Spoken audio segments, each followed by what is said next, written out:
Buongiorno baddies, welcome back to another video. Today's first question is, find all values of x for which x squared is equivalent to 36. So if you can see the second problem as well, and I'll scroll down a little if you can't, because of like device orientation or not, you can see that number 1 and number 2 are pretty similar looking, right? But in this video I'm just going to explain how they're different and like just mathematical terms that kind of apply to them. So, find all values of x for which x squared is equivalent to 36.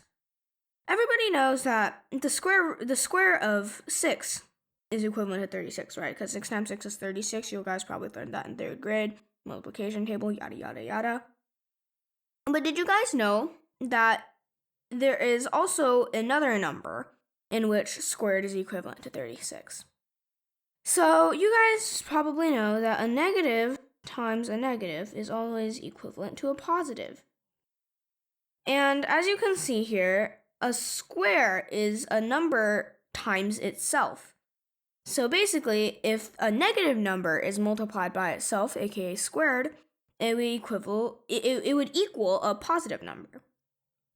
So that's the case here, in which if you square negative 6, it would also be equivalent to 36 because negative 6 times negative 6 is 36.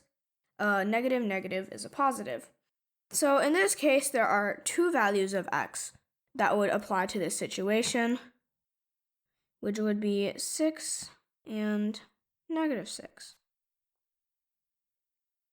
Problem number 2 looks pretty similar, but is different. And you might say, oh, if there are two values for x in the previous solution in which x squared is equivalent to 36, then it would just apply backwards, right?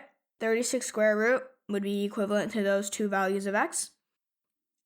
When you do this, when x is equivalent to the square root of 36, it applies differently because in math, there is something called a principal root, which is basically the solution that most problems want you to give, aka the solution that is greater than or equivalent to 0. So in this case, there is only, out of the two we got, there is only one that is greater than, well, equivalent to, but in this case it's not, to 0, which is 6. Negative 6 is not greater than or equivalent to 0, so negative 6 is not a viable answer for the principal root. So in this case, x is the only equivalent to 6 and not negative 6. So yeah, that's the end of this video. I hope you guys enjoyed and I hope you guys learned something new, and I will see you all on the next one. Bye bye!